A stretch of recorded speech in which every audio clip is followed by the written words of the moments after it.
Hello friends, जय श्री केदारनाथ। कैसे हैं आप? आई होप कि सब अच्छे होंगे। दोस्तों, सबसे पहले आप गंगोत्री धाम के लाइव दर्शन कीजिए। आप देख सकते हैं कि चारों धामों में इसी तरह बर्फबारी जारी है। और आगे मैं आपको दोस्तों बद्रीनाथ धाम के भी लाइव दर्शन कराने वाली हूँ, जहाँ से एक दुखद घटना सामने आई है। वो क्या है, आज आप इस वीडियो में देखने वाले हैं कि ऐसा क्या हादसा हो गया है माणा गांव में। बद्रीनाथ धाम से 2 किलोमीटर की दूरी पर है माणा गांव।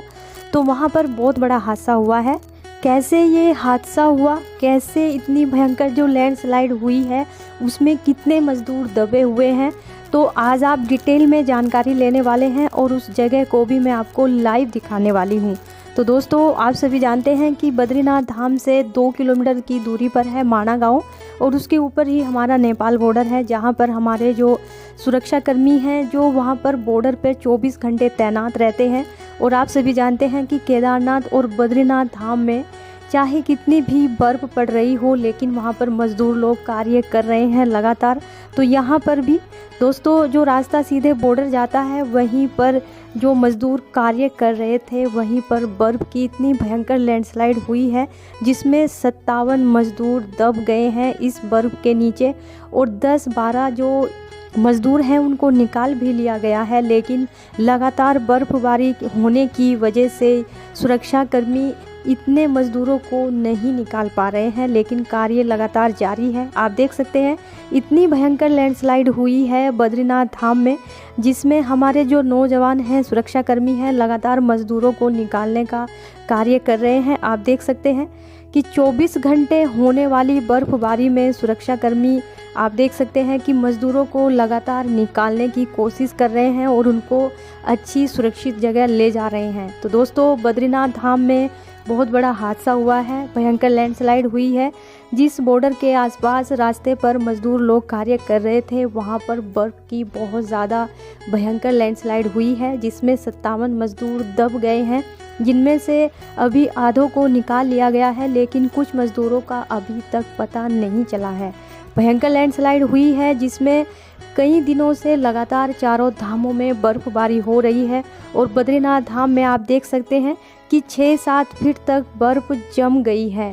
तो इसी वजह से जो हेलीकॉप्टर है उसकी सेवाएं उड़ान नहीं भर पा रही हैं, क्योंकि मौसम ख़राब है, लगातार बर्फ़बारी हो रही है।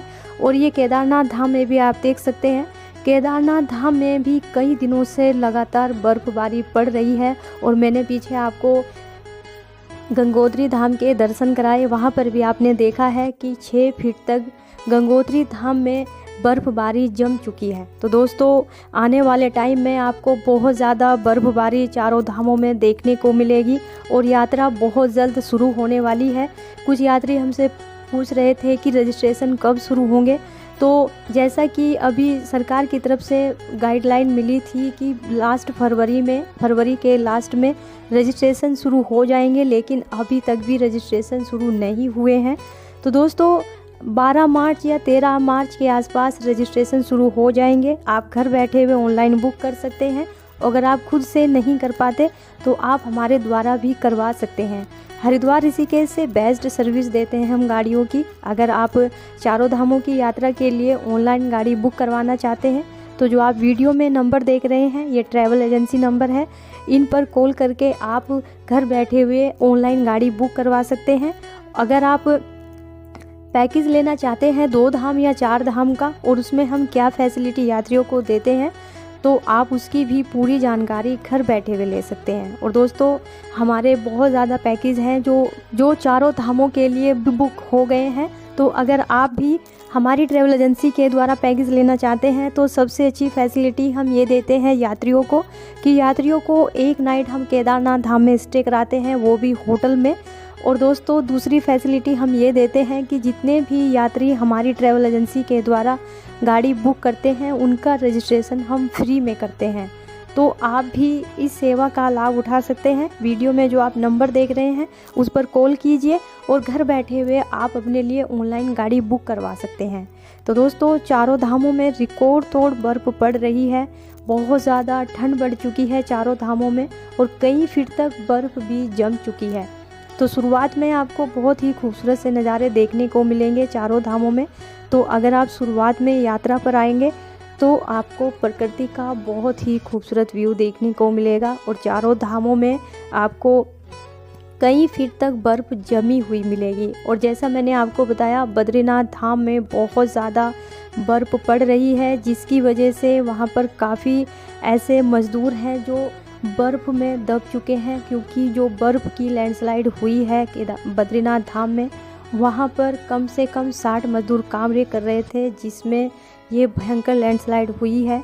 तो दोस्तों, मज़दूरों को बचाने का जो अभियान है वो जारी हो चुका है। वहाँ पर से काफ़ी मज़दूरों को निकाल लिया गया है, लेकिन कुछ मज़दूर अभी भी मलबे में दबे हुए हैं, उनका कुछ पता नहीं चल रहा है। तो आप समझ सकते हैं कि इतनी ठंड में भी मज़दूर लोग दूर दूर से आकर यहाँ पर कार्य करते हैं, क्योंकि ये बद्रीनाथ धाम है और बद्रीनाथ धाम से ही 2 किलोमीटर की दूरी पर है माणा गांव। और आप सभी जानते हैं कि ऊपर नेपाल बॉर्डर है, तो उसी रास्ते पर मज़दूर लोग कार्य कर रहे थे।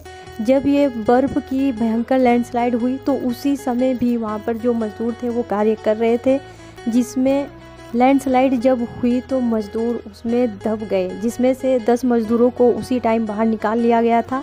लेकिन काफ़ी ऐसे मज़दूर हैं जिनका अभी तक भी पता नहीं चला है। तो दोस्तों, लगातार कई दिनों से चारों धामों में रिकॉर्ड तोड़ बर्फ़ पड़ रही है, जिसकी वजह से चारों धामों का जो तापमान है वो बहुत ज़्यादा कम हो गया है, बहुत ज़्यादा ठंड हो गई है। आप देख सकते हैं कि बद्रीनाथ धाम में कई फीट तक बर्फ़ जम चुकी है।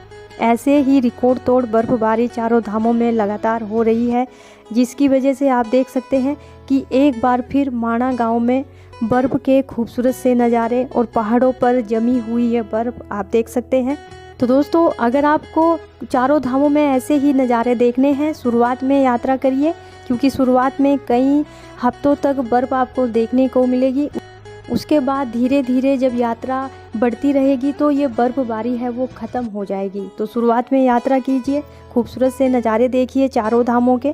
तो दोस्तों, ये वीडियो और ये जानकारी आपको कैसी लगी, प्लीज़ आप हमें कमेंट्स करके ज़रूर बताइएगा।